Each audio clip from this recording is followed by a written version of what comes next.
पुराने कॉलर हैं हमारे, उन्होंने मार्शाल्लाह की बात की थी आगे। मैंने आपके शो में 2-3 दफा ये बात की हुई है, सिर्फ कराची में मार्शाल्लाह नहीं लगनी चाहिए, पूरे पाकिस्तान में मार्शाल्लाह लगनी चाहिए। और इस वक्त वो जो मार्शाल्लाह लगे वो खूनी मार्शाल्लाह हो। मुजीबुर रहमान को खत्म कर दिया था ना, जैसे मुजीबुर रहमान को खत्म किया था, ऐसे जी पाकिस्तान में खत्म कर दें तो देखें कैसे हालात बदलते हैं। और दूसरी रही शेख रशीद की बात है, वो जी रेलवे को तबाह कर दिया। शेख रशीद ने रेलवे को तबाह नहीं किया था, इत्तेफाक फाउंड्री ने किया था। इत्तेफाक फाउंड्री में मैं नहीं कहता कि ये खुद चोरी करते थे, लेकिन इनके पास चोरी का माल आगे बिका करता था। रेलवे का कोला खरीदते थे ये, और रेलवे का लोहा खरीदते थे, और उस वक्त से खरीदते थे जब ज़िया उल हक की हुकूमत थी उस वक्त। ये वज़ीर खजाना थे, और फिर ये वहाँ के चीफ मिनिस्टर लग गए थे नवाज शरीफ। उस वक्त इन्होंने रेलवे उड़ाया था। रेलवे शेख रशीद में या दूसरे पे आप ब्लेम नहीं कर सकते कि रेलवे, ये तो पूरे के पूरे एयरप्लेन खा गए हुए हैं। इनसे कभी ये पूछे कि वो पीआई का जो त्यारा गैप हुआ था वो कहाँ गया है? आज तक किसी ने इनसे नहीं पूछा, और ना ये बताते। इन्होंने तो बेच दिया वहाँ सब कुछ, पूरे रेलवे के इंजन थे ना, वो गैप हुए उस वक्त। जो चोर था ना, वॉचमैन होता था रेलवे में, वो सारे का सारा लोहा ला के इनके पास बेचा था, और रेलवे का कोला बेचा करते थे। रेलवे उस वक्त तबाह हुआ है। रेलवे शेख रशीद के पास 12 और 14 मिनिस्ट्री रही है, आज तक उसमें इल्जाम लगा दे कि उसने किसी से एक पाई की भी हेराफेरी की हो। उसपे रिश्वत का इल्जाम नहीं है शेख रशीद पे, चाहे कुछ भी लोग उसे कहते रहे कि वो ज्यादा बोलता है, अच्छा नहीं बोलता, हाँ ठीक है मैं मानता हूँ, लेकिन वो बेईमान नहीं है। ये शरीफ फैमिली बेईमान है, चोर है ये। अगर इनमें से लगे ना खूनी मार्शाल्लाह, 1 लाख 2 लाख मर भी जाएंगे ना तो कोई फर्क नहीं पड़ता। पाकिस्तान जो नेक्स्ट जनरेशन आ रही है ना बच्चे, उनके लिए कुछ करके चले जाएंगे। भाई ने बहुत अच्छी बात की है माशाल्लाह की, 100% करीब थे। चले जी जनाब जी जी। अच्छा, कुछ कॉलर आपके बहुत मसखरापन करते हैं, कुछ नहीं समझ में आता तो लतीफे सुनाना शुरू कर देते हैं, और मतलब अपने गिरीबान में नहीं झाड़ते, और कहते हैं कि टू द पॉइंट बात करो। मेरे नजदीक तो टू द पॉइंट आज यही बात है कि राना शमीम पे ही बात होनी चाहिए, क्योंकि 3 दफा का वजीर आजम जो भागा हुआ है, चोर है, डकैत है, और उसकी कारकर्दगी तो देखें, मतलब शर्म से डूब मर जाना चाहिए उन कॉलर्स को भी जो उसकी तारीफ में बोलते हैं।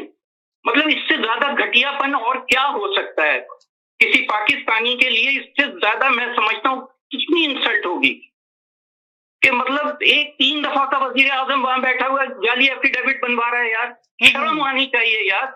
तो आप ये बताएंगे 3 दफा का वजीर, तो हम सपोर्ट करते हैं यार। आप ये बताएंगे 3 दफा का वजीर आजम जो बैठा हुआ है, क्या कहते हैं, नवाज शरीफ साहब जो है ना, उनको भेजा किसने, मुल्क का किसने इजाजत देके भेजा गया, कैसे गया, सब कुछ तो आप लोगों के सामने ही है ना। वापस लाने के लिए बड़े बड़े दावे और बड़े बड़े वादे हुए, तो वजीर आजम इमरान खान क्यों वापस नहीं लेकर आ सके? आप मुझे बता दें, एक जो भाई है उसका, उसके ऊपर 40 अरब के करप्शन के केसेस चल रहे हैं, तो आप ये बताएंगे एहतसाब क्यों नहीं लिया? सवाल तो यही पैदा होता है, ये इस वक्त हुकूमत किसकी है? आप बताएंगे इस वक्त हुकूमत किसकी है? बता दें कि इमरान खान के अंडर में आती हैं।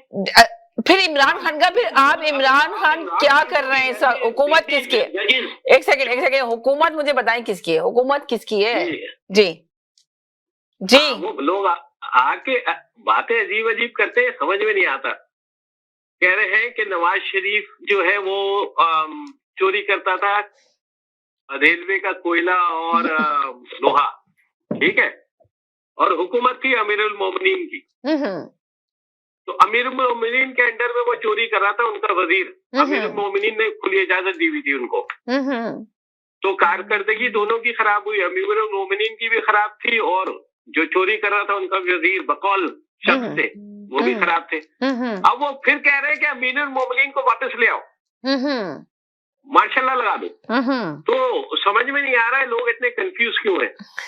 फिर वो कहा उन्होंने कि शेख, असल बात ये कि लोग कंफ्यूज इसलिए कि हुकूमत खुद कंफ्यूज है इस वक्त, आपने देखा नहीं? फिर उन्होंने कहा कि शेख रशीद 13 वजारत में रहा है। भाई हम भी देख रहे हैं, बचपन से शेख रशीद वजारत में रहा है, कारकर्दगी मुझे बता दीजिए। 15 दफा का वजीर रहा है, हमें क्या करना है यार, कारकर्दगी करना है ना हमें।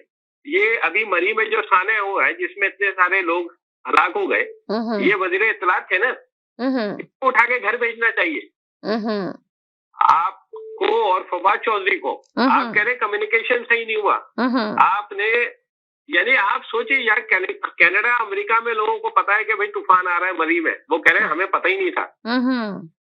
तो जब यहाँ पे इस तरह के लोग होंगे और लोग उनको सपोर्ट करेंगे, ये पाकिस्तान कभी भी चेंज नहीं होगा। ठीक है, आप ये नहीं देखोगे इमरान खान है ये नवाज शरीफ है, कारकर्दगी की बुनियाद। जी जी, बहुत शुक्रिया जी। जी जनाब, जी होल्ड करें। जी जी, हेलो जी, हेलो जी।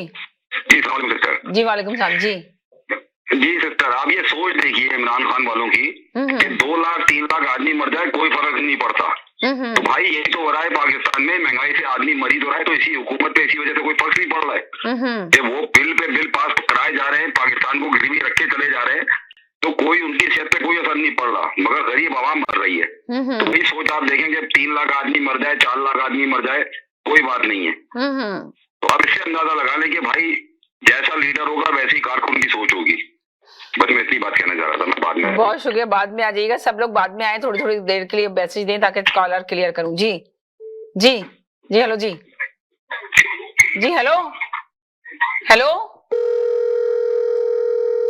जी, हेलो जी, अस्सलाम वालेकुम। जी वालेकुम। अभी आप ये देखें कि वो हमारे एक कॉलर हैं जिनकी राय से मैं 1% भी इत्तेफाक नहीं करता, जो कारकर्दगी 3 साल से कारकर्दगी पे जोर लगाया हुआ है और देख नहीं रहे बगैर कारकर्दगी के। फिर बोलूंगा कि वो मुराद अली शाह और कायम अली शाह ने बगैर कारकर्दगी की जिंदगी गुजार दी और इनको ये समझते हैं पंजाबी पाकिस्तान है।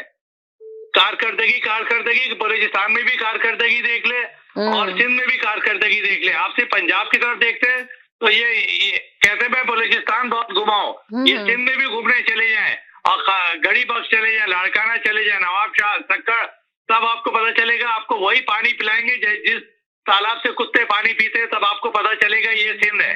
तो ये कारकर्दगी छोड़ दे, मोरूसियत की अल्फाज इस्तेमाल करें कि कोई क्यों नहीं वजीर आजम बनता है। आप ये देखें आजादी चेयरमैन कहाँ से आ गया, कारकर्दगी से आया। ये वो मरियम कैदी कहाँ से आई, कारकर्दगी से आई। तो कारकर्दगी के लफ्ज यहाँ बुरा लगता है, यू नो। और दूसरा वो ये कह रहे हैं कि 2 लाख आदमी मर जाए 3 लाख, ये एक मिसाल है। मिसाल भी समझ में नहीं आता पढ़े लिखे लोगों को। वो 12 आदमी को दिन दहाड़े गोली मार दिया, उस वक्त कौन वजीर आजम था? तो इस वक्त तो इमरान खान के बारे में बोलते हैं, इमरान खान वजीर आजम था, एक आदमी मर जाए, उस वक्त कौन था? और 250 आदमी को जिंदा जला दिया, उस वक्त कौन था वजीर आजम? आपका पक्का किला और वहां पे लोग मरे, घरों को आग लगाया गया। और जब बेनजीर भुट्टो की डेथ हुई, सबसे ज्यादा गाड़ियां जली है एशिया में, सबसे ज्यादा रेप हुए एशिया में। आप तो उस वक्त कौन था वजीर आजम, कौन हिसाब लेगा? आप वो सारी चीज ये छोड़ के आ जाते हैं इमरान खान तो पहले दिन ही आपने। थैंक यू जी जी, हेलो जी जी जी। अच्छा, कारकर्दगी जी, सलीम साथी साहब कारकर्दगी की बड़ी बातें करते हैं, तो उसकी जरा गुजार कर लें। इनमें कारकर्दगी बताता चलूं मैं, इमारतें गिर जाती हैं, किसी को फिक्स नहीं किया जाता, बच्चे मर जाते हैं, किसी को फिक्स नहीं किया जाता, किसी को निकाला नहीं जाता, किसी डिपार्टमेंट से कोई बरतरफ नहीं किया जाता, बिल्डिंगों को आग लग जाती है, कोई नहीं निकाला जाता, कब्जे हो जाते हैं, कोई नहीं निकाला जाता। मरी का वाकया हुआ है, ठीक है, मानते हैं, लेकिन 15 लोगों को फिक्स कर दिया गया, 1 हफ्ते के अंदर फिक्स कर दिया गया 15 लोगों को। तो ये फर्क है साबका हुकूमतों में और इस हुकूमत में, बहुत फर्क है। कारकर्दगी की बात करेंगे तो मतलब सिंध तो पूरा ही बंद हो जाना चाहिए, सिंध का हर डिपार्टमेंट बंद हो जाना चाहिए, लेकिन वहां तो कारकर्दगी नजर नहीं आएगी, इसलिए कि आपका उनसे कोई लिंक है जो आप उनकी फेवर में मतलब डूबते चले जाते हैं उनके लिए। आपके मुंह से कभी नहीं निकलेगा सच। सच बोलना सीखें साफी साहब, सलीम साफी साहब, सच बोलें, सच में बड़ी ताकत होती है, असर भी करता है सच।